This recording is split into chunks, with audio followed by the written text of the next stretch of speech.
Great. So today we are following up from where we stopped last time.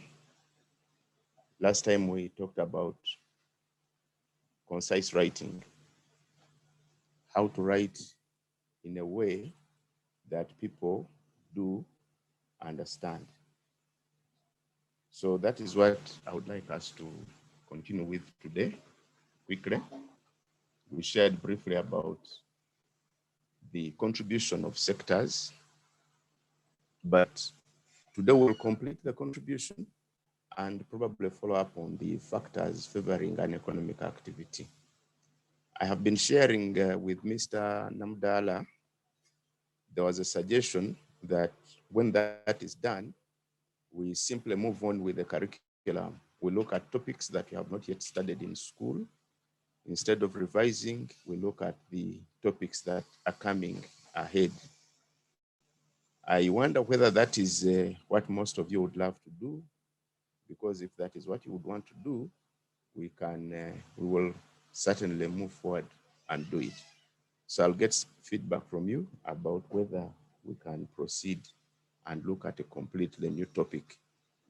I noticed that most of you had done fishing in East Africa, and we can start doing another topic. There is forestry, transport, population, farming, many other topics in human geography. So if it is your wish that we move on to additional topics that you have not yet covered, we are very comfortable doing that. So let me know today if you think that next lesson should focus on things that you have not yet done in school. Okay. That said and done, a quick review of what we did last time. I'm just going to project my slide today so that we can be able to see it. We will use the chat room a little more than last time because I want you to participate and provide some answers. Okay. So we are looking at the component of explaining contribution of sectors. Last time we looked at a sample essay, and in that sample, we used that sample essay to explore how to describe the factors. A quick recap of what we did last time. We saw that when you're describing a contribution, you identify the contribution. Here I said factor, but you identify the contribution. So that is the first thing. If you are saying, what is the contribution of the fishing industry to the development of the area? First thing is to indicate the actual point. Maybe it contributed food, maybe foreign exchange or employment. That's very important. Then you follow it up with an explanation. Now, most students can identify a point, but they cannot fully explain it. And that is where problems come in. And we said that it is a good idea to give an example, but many times the example is a bonus that you are adding. Of course, a great student gives examples. And we agreed that if you put a STEM statement, for example, you say, not necessarily an introduction, but you say the fishing industry has contributed to the development of California in the following ways. The forestry industry has contributed to the development of British Columbia in the following ways. The tourism industry has contributed to the development of Uganda in the following ways. And then you begin hammering the points one by one. That is a good student. So when we talked about the contribution, we identified several factors. And now I would like you to hit the chat room and identify other factors or other contributions that a sector might provide. Last time, we used the issue of industry. We used an example of industrial development in the Great Lakes region. We are using that as an example. We said, describe how the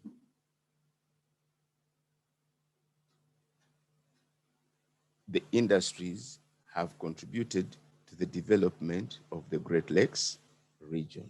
That is what we said. So we identified some factors. I have given you a tip here, FRED-TRIM.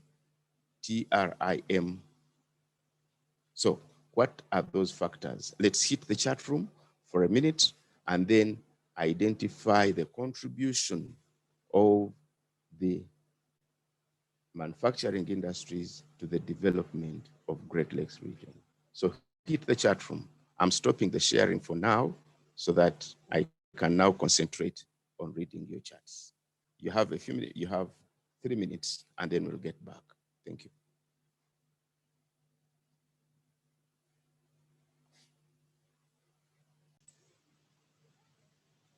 Okay, so thank you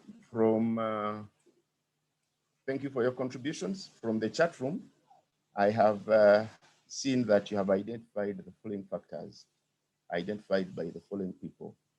I remember as Whitney, you have identified foreign exchange. Iman, you have identified revenue and employment. Whitney, you have identified infrastructure. Aliyah, you have identified income as a factor.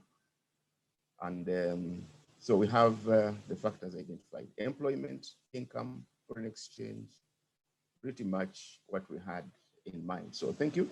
These are great points. And let me see whether what you identified tallies with what I had in mind. And I still open the chat room so that if you have a question in between, you can just fire it as we move forward. So let me see, what did we have in mind? Contribution of a sector to development.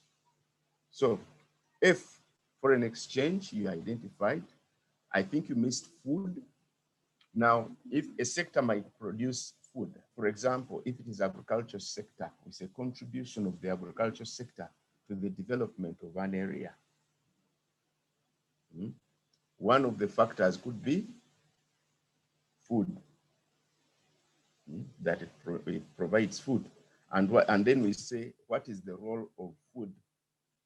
How do we complete the explanation? So we have said food, for example, maize, Then you say which supplies maybe a nutrient that you know that is in food. And then you end it by saying which improves nutrition. So let's say it was a fishing industry, the contribution of the fishing industry to the development of the area.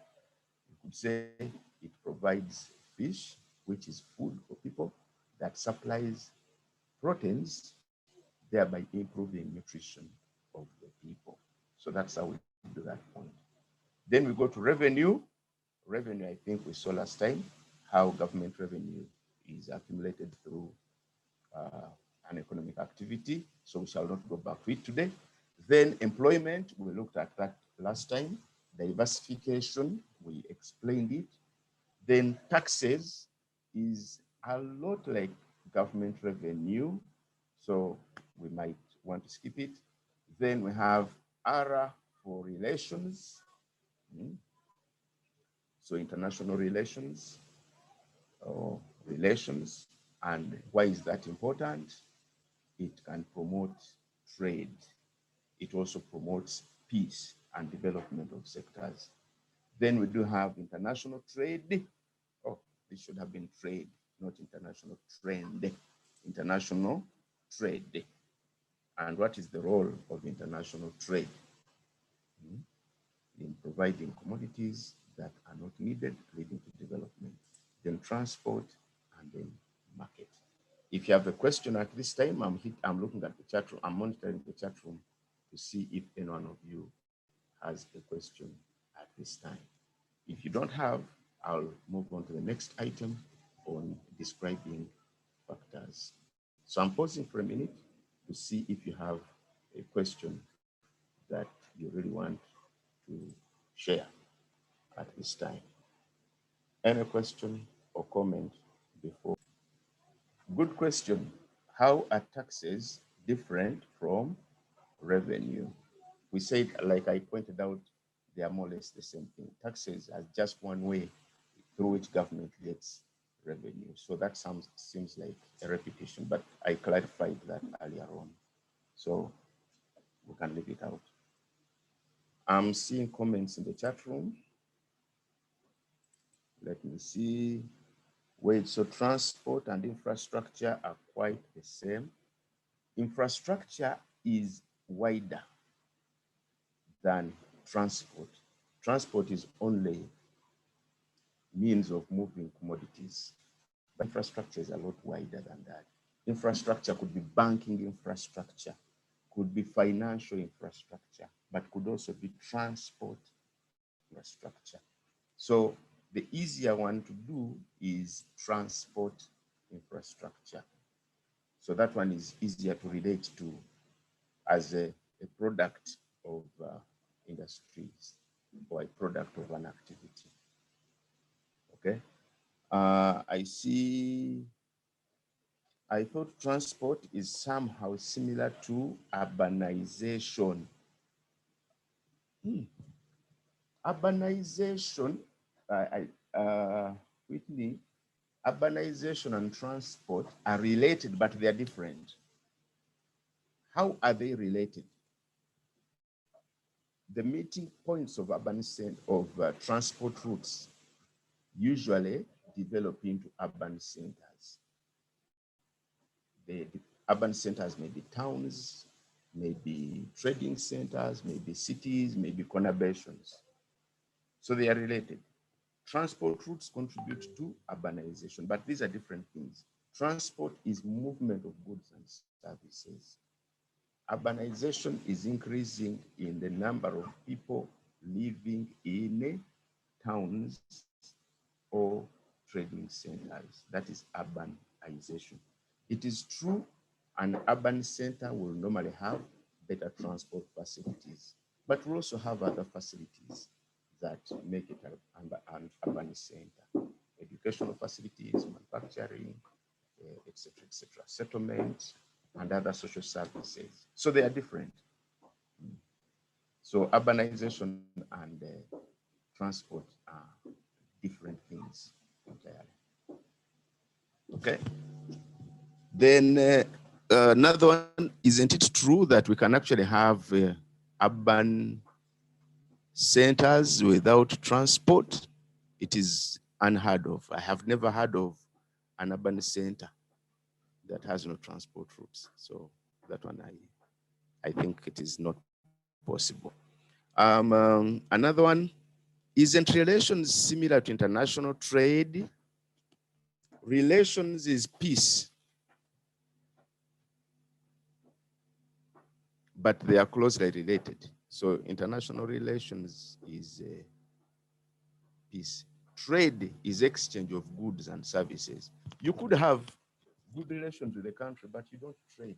It's very possible. Although most of the time you have trade and good international relations. Okay.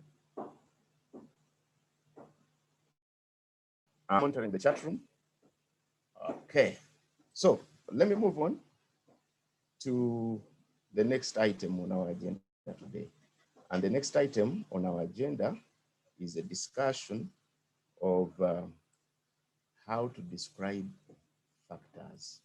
How we describe factors. We have seen how to describe the contribution, but how about the factors of favoring the development of an activity?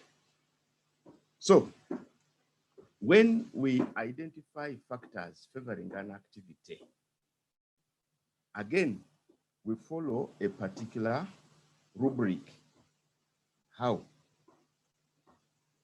We identify the factor and then show how it affects its role. Let's get an example.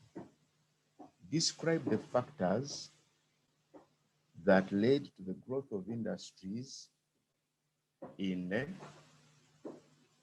the Great Lakes region. Describe the factors that led to the growth of industries in the Great Lakes region. That's one. Number 2, describe the factors that led to the growth of Kampala as a city. Describe the factors that led to the growth of Kampala as a city. Another one, describe the factors that contributed to the growth of industries in Kampala. So how do we go about that? One, we identify the factor and then we show its role. We identify the factor and then show its role. The factor identified must be described. So you identify the factor and then show the role of that particular factor. That's what we are going to do right now. My sample question, again, we're going to hit the chat room. Those of you who are not in the mood to write today, today is the time to write. But we could also hear your voice. There is no harm in getting responses from you.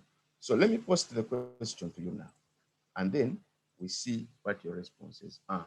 So my question, describe the factors that led to the growth of industries in the Great Lakes region.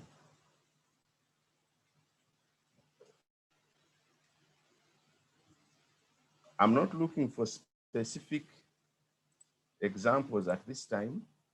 I'm looking for the style of writing. So the factor is there. I mean, the question is here. Describe the factors that led to the growth of industries in the Great Lakes region. Again, I give it a few minutes for you to think through the factors, and we'll discuss that. Okay.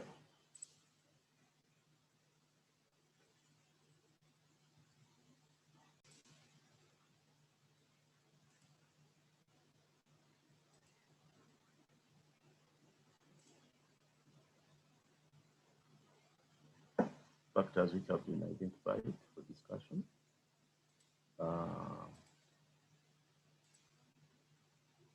Without the names, the factors are capital, availability of labor, the ready market for goods, presence of land for construction of more industries, political stability, presence of fertile soils, favorable government policy, market for goods, good international relations, presence of local and international investors, high levels of technology, supportive government policy, favorable climate, sufficient markets. Okay, I'm going to comment about this, but I stop recording a bit just to remove the names for the other people, so that they don't have.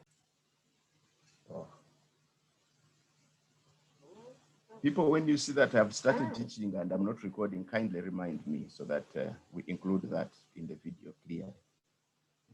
Please do remind me so that I don't leave out a lot of things. Today you are so quiet. Are you guys okay? What is going on? People, are you there? So we are fine. Yes, we are fine. Okay. I was getting worried that probably I was talking to myself, because with Zoom, you can very easily talk to yourself when you don't know that people are not hearing you. So we have L for land and for labor, I for infrastructure, M for a market, G for government policy, then P for political stability, R for raw materials. Now, raw materials here may involve water. So they may involve minerals. So all raw materials we use, if it is industry, what are the raw materials? Of course, the raw materials for industry may be different from raw materials for forestry or even for tourism. Then T, transport. S, for soils. We describe these things. A word of caution. We have said C for climate, but geographers have a problem when you say climate, favorable climate. We still write it in the books, but we prefer that you break it down from climate to its constituents. What are those mainly? It is mainly temperature, humidity, and winds. So, sorry, temperature, rainfall, and winds. Of course, there are other elements that might be important, but those three, temperature, rainfall, are very, very important in the world as far as climate is concerned. So instead of saying favorable climate, it's a good idea for you to tell us what about the climate is favorable. Maybe it is heavy rainfall. Maybe it is hot temperature. Maybe it is mild temperature. So we are better off that way. Now, at this time, I want to look at terms that we can use to describe these elements. Which terms can we use to describe those elements that we have identified? Those are the terms that I'm going to look at this time. So I'm going to share this document here. I think I could, should I send it to you? If you're using a computer, just put up the hand in the chat room. I can share this thing with you. Otherwise, let me share it on the screen at this time. We'll talk about this quickly. If you're using a computer, I can send you this document. Okay. Most of you are using phones. Let me dump it there. Why not? Let me dump it in the chat room so that those of you can access it, can use it. There is no harm in you having a copy of this document. So let me dump it in the chat room for a minute. Is there a question at this time as I prepare to give you this material? If you have a question, this is the time for you to ask it. Senior 3 lesson. Okay, I got the chat room. Then I send it to you.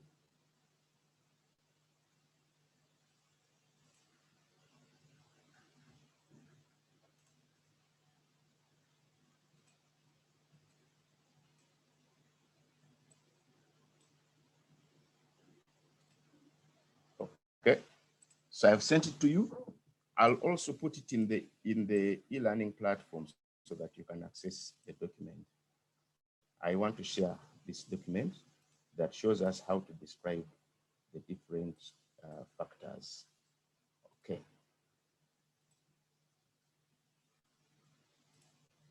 How do you describe factors in geography?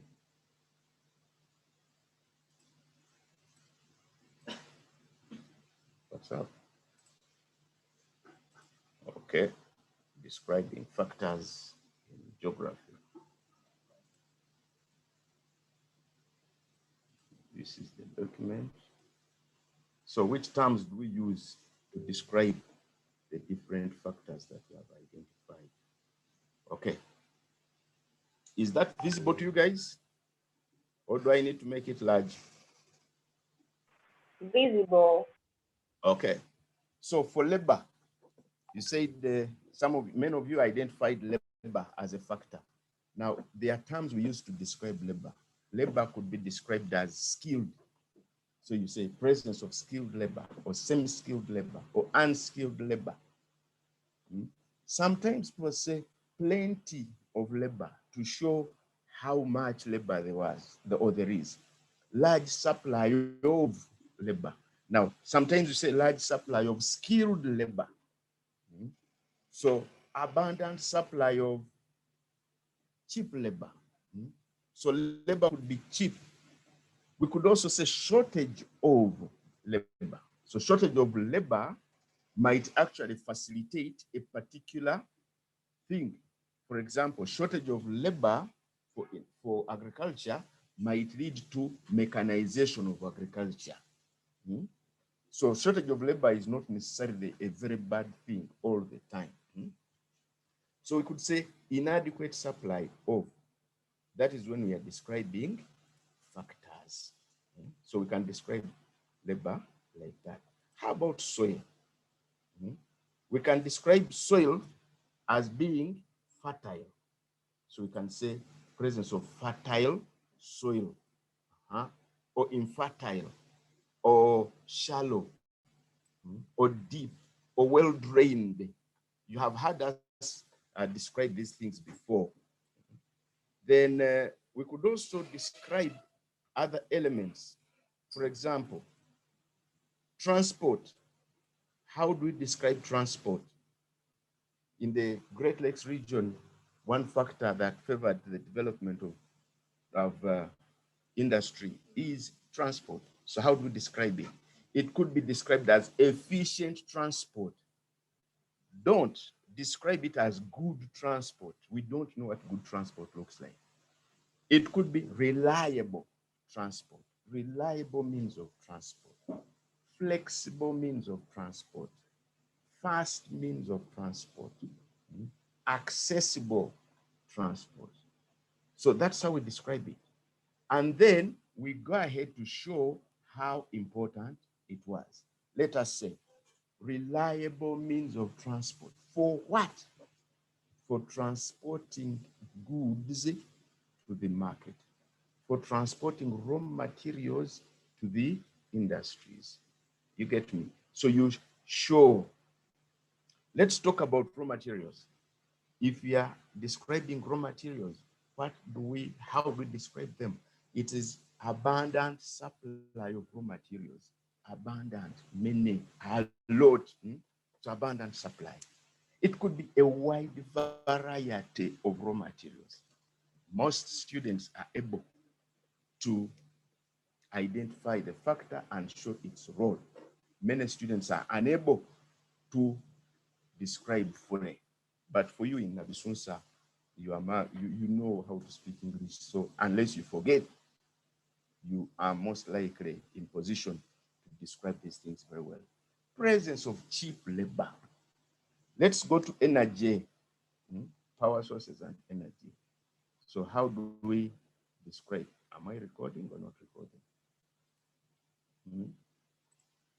So for energy, correct, we are recording. Okay, let me put it here so that can tell me. Power could be reliable or unreliable, efficient or inefficient. It could be insufficient. It could be described as cheap or a wide variety. We go to water. Water could be constant supply of water, large amount of water, plenty of water. It could also be deep water. It could be shallow water. So quite a number of ways of describing water. The point is you must have an adjective. You cannot say presence of water in the lake favored fishing.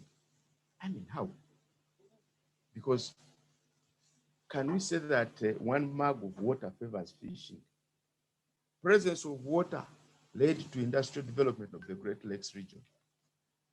You mean as long as I have a bottle of water, there is industrial development?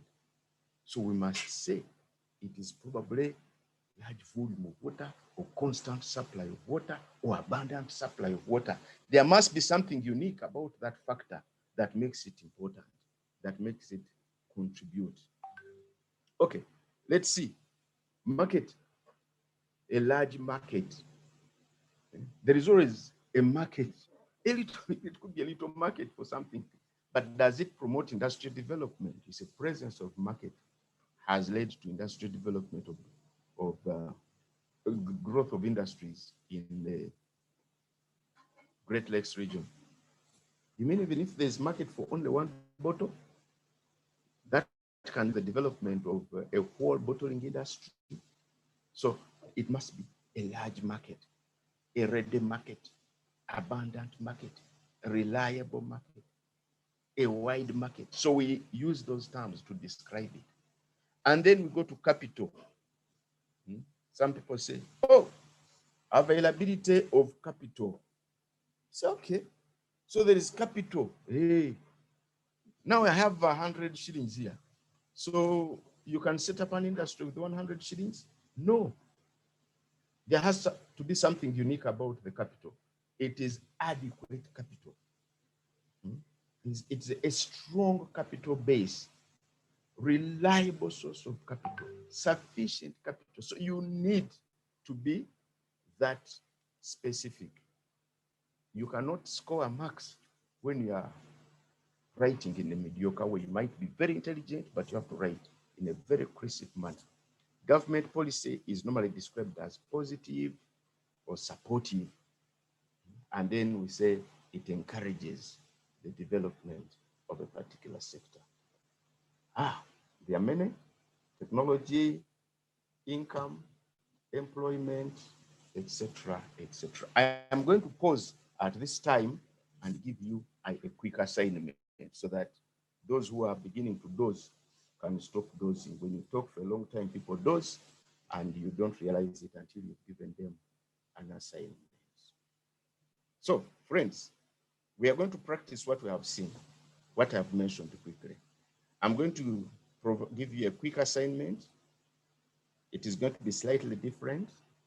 And in this particular assignment, I need you to mention the term, to identify the factor, describe the factor, and show how it has contributed.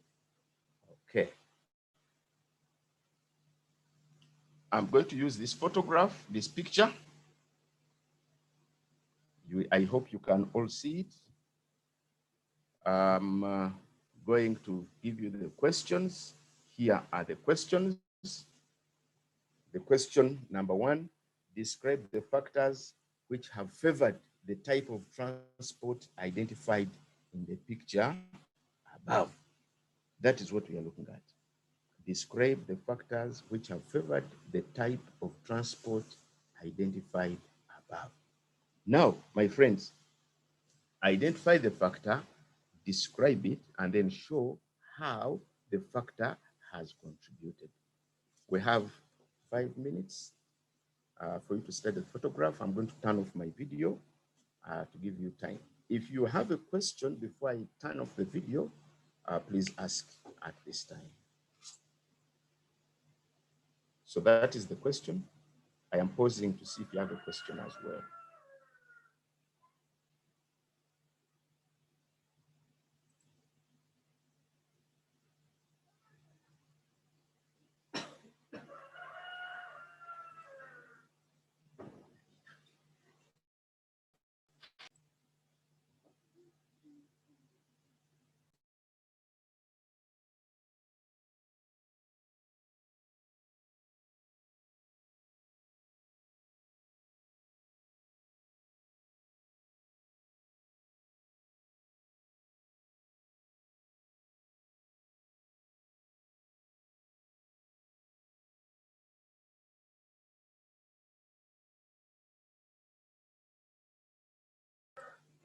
Describe the factors which have favored the type of transport in the picture above. Describe the factors. I hope the chat room is open. Yes, the chat room is open, but if you want to speak, you'll put up your hand. I'm going off for 5 minutes now so that you can be able to take your time and answer.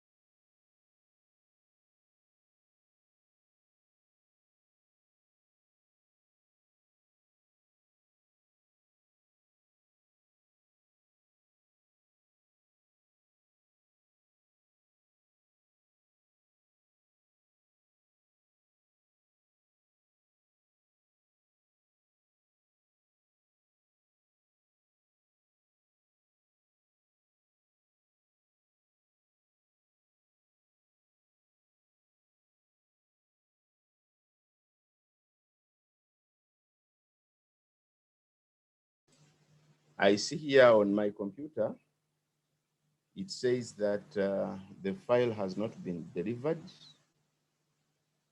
for some reason, but I'm going to put it in the e-learning platform under your section so that you can refer to it anytime.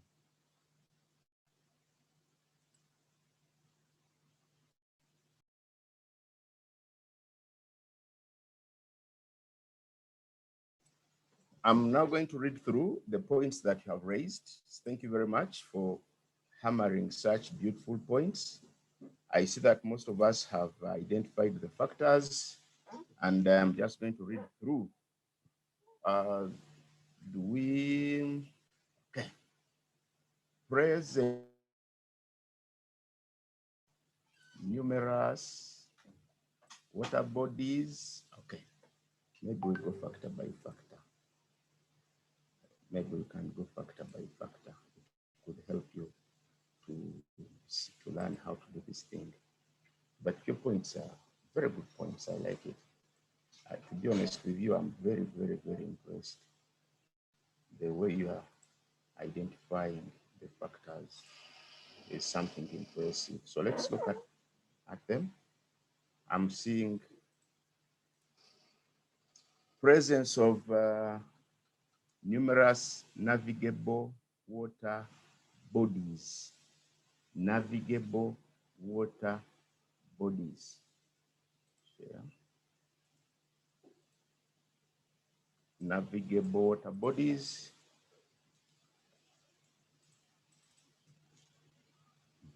I think this is a good point. Navigable water body. We might remove numerous because it is it's one water body. So we could say presence of a navigable water body. Now, because for you are very advanced, you might want to reduce for an average person. What does navigable mean? So maybe it is a deep water body with calm waters. So that's what you mean by navigable. But your point is valid. I see supportive government policy. You have identified supportive government policy. Again, well, in this photograph, it may not be easy to see, but surely, how can you have transport and the ferry, etc., without a supportive government policy? So supportive is a good way of identifying it. Then someone here has said accessible transport. Accessible transport. What do you mean? I wish I could put this. What did you mean by accessible transport? Can I pause a bit? What did you mean here?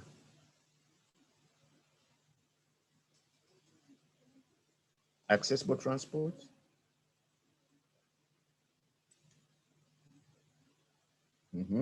Accessible transport. What did you mean, people? Then someone said presence of canoes. So maybe we might want to be a little more clear. In this picture, I don't see the canoes. I see a ferry. So maybe there is a large ferry. That is a ferry. So presence of a large ferry could be a factor. I see another point here, favorable climate. Favorable climate. Let us look at the point. She says favorable climate. Favorable climate that has provided large amounts of water, that is to say rain, which has enabled the boats to move.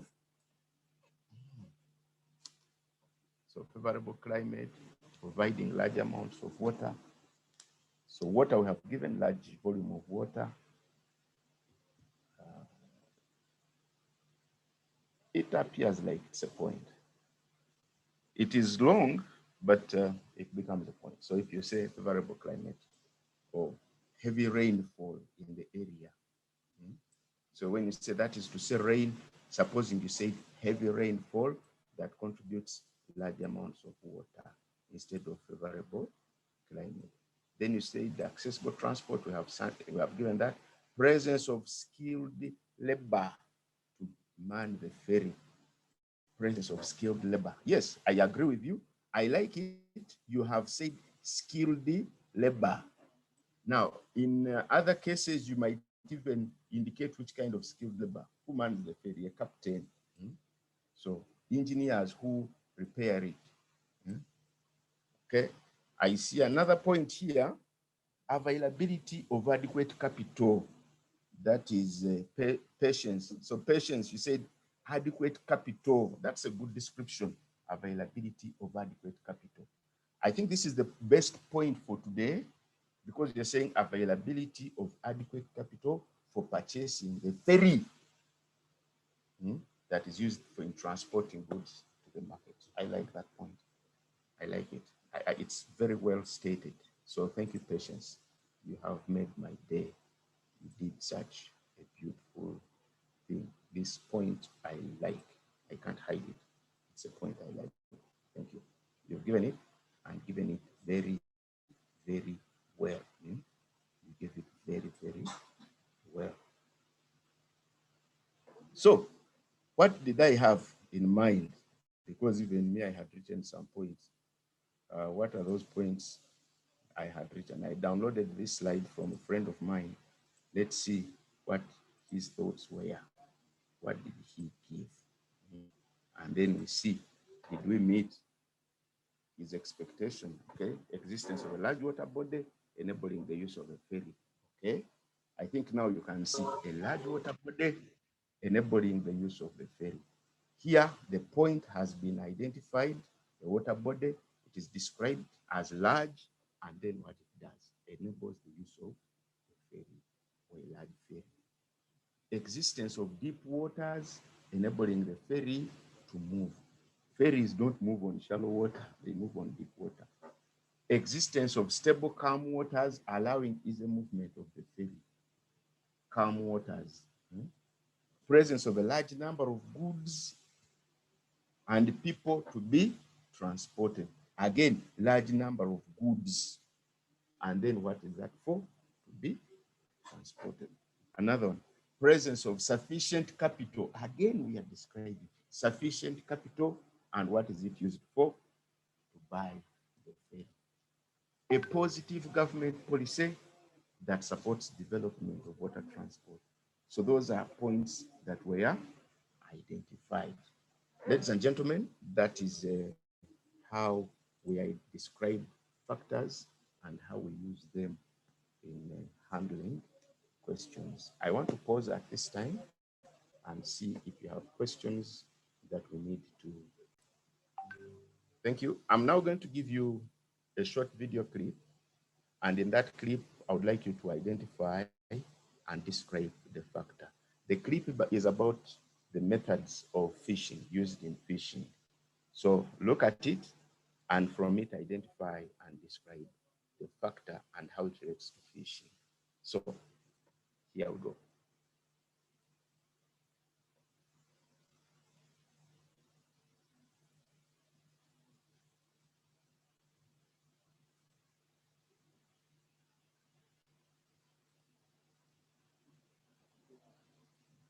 I need to share with sound, otherwise share with sound. Okay, yeah. This is the one I'm going to be showing you.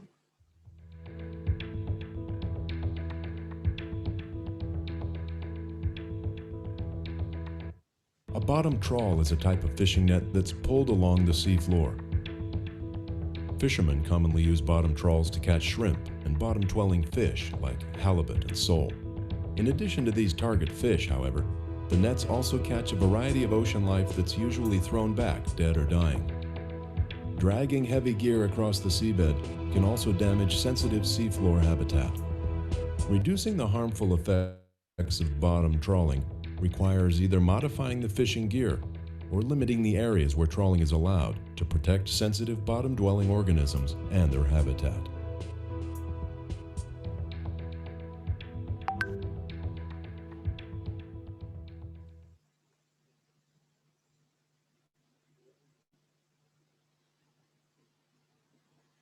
That is the video. I'm going to play it one more time.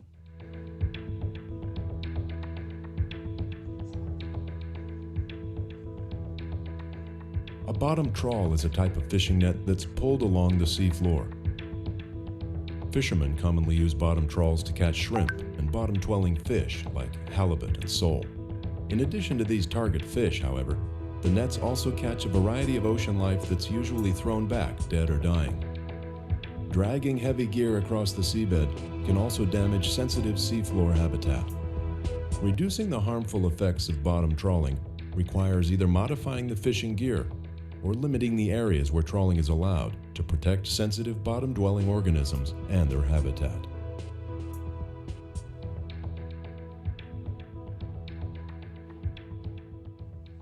Okay, so that is one.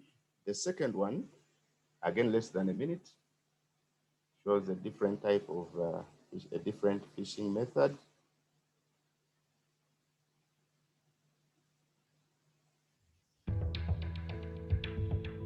Gill nets are walls of netting designed to entangle fish.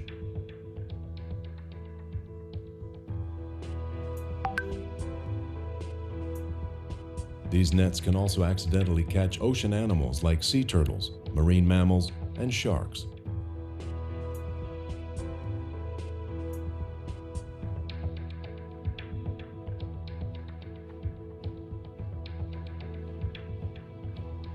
Fishermen can take measures to reduce this accidental catch by setting the nets deeper in the water column to allow room for animals to swim over, and adding gear like pingers, which warn passing marine mammals. Fishermen can reduce the adverse impacts of this type of fishing gear on ocean wildlife.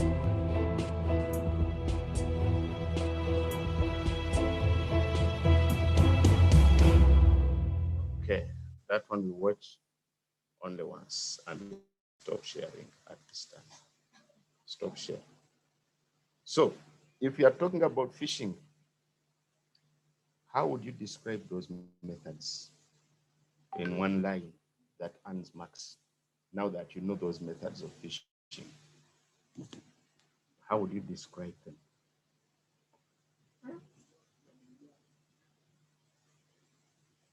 Pardon?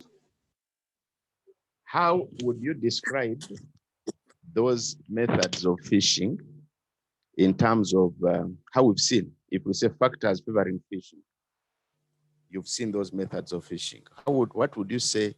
How would you describe them? You'd say use of the methods which d. How do you want to do it?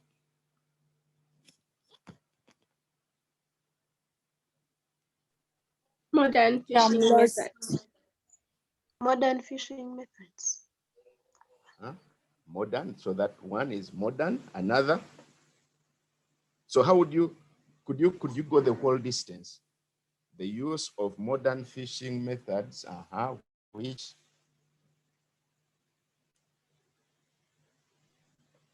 lead to what?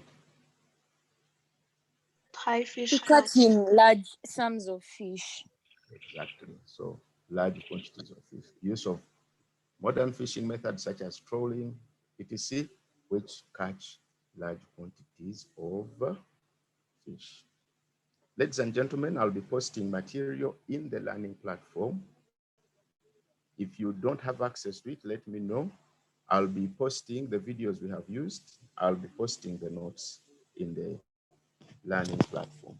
As I told you last time, all the notes that were printed have been uploaded already. Now, I am done looking at factors. I'm also going to share with you the other file that I used because I didn't think it was necessary for me to go factor by factor to go through all of them. So I only went through a few of them. If you think we need to look at others, let me know. But my thinking is that the ones we have looked at are enough. So what is the next topic? Which one do you want me to handle next? You have 5 minutes. Let's finish that one. Which is the next topic? Do you want to go in the chat room, or which topic do you want me to do next week? Teacher, like any topic, whether yes, from any topic. This thing is yours. It is not mine. Population. But as long as the topic is in geography.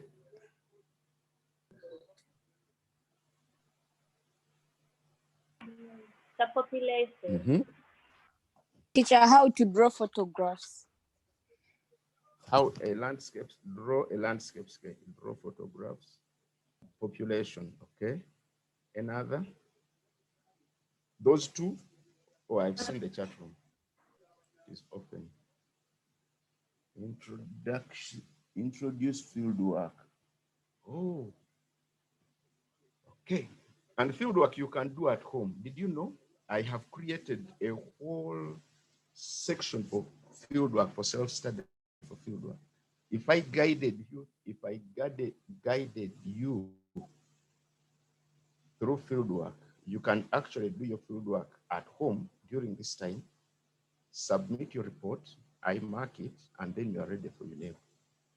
So field work is something that, and I think I showed you the platform that I developed for that, yes? Cross-section. Photograph and then cross-section. This is my feeling, therefore. Drawing the sketch of the photograph is still to do with photos. Do you all guys have access to the platform? Because I could put some photos for you to draw. Teacher, which platform? Yeah, we have. The Navisun Study Learning platform. Oh, that one, yeah. Those things that they post the videos, yeah. They are there. Yes. So let me put for you photographs to draw. Then you attempt to draw the landscape sketch of these photographs. You submit them such that I can go through next lesson. I go through something that you already drawn. If you don't want me to show your name, I will not show your name. I'll only use the photo that you have drawn. Is that fair? Yep. Yes. So I'm going to put it up. You'll see it as an assignment. I'll put 2 photos or 3. You draw them, scan them with your phone, and then submit them. Now, I've also seen someone saying population. I will look through the topic, see if I can put for you some additional resources. Then someone is saying introduce fieldwork, which is a completely new area. I would love that. I wish I could set a poll here for you to vote, but it is time up. So I could, let me give you this link so that you guys can start looking at it. Let me send you this link quickly. You click it, then you'll be able to start fieldwork. Let me just do this quickly for you. For fieldwork, please go through this. It's a good resource, I think. And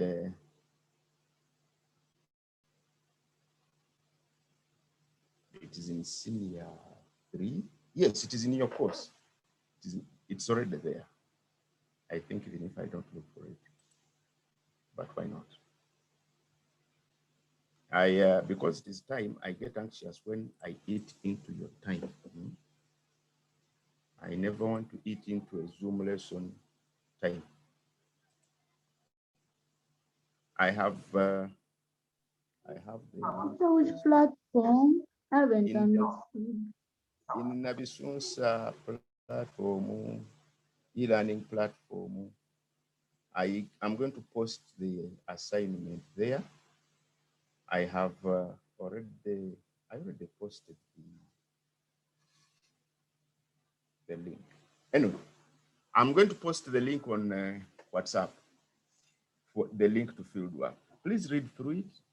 So I'll do 2 things. Number 1, I'm going to give you an assignment to draw a landscape sketch. I'll put it there.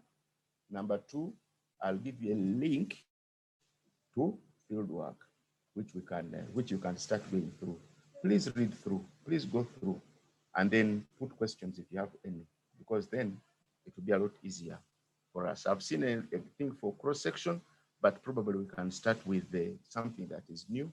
We'll do photo interpretation and then go to fieldwork, so that when you go back to school, you have something that is different from what others might have. Those who have missed something that they will not have done. I think that is a good thing as well. Okay, thank you very much. Keep safe. Greetings to your family members. Pray for them if they are sick. Be there for them, give them a call, encourage them. Don't send them very negative information. If someone has died and what, don't keep sending a lot of those things. Keep encouraging everyone. It will not be forever. Otherwise, have a good day. Bye-bye. Thank you, teacher. Thank you, teacher. Bye. Bye, teacher.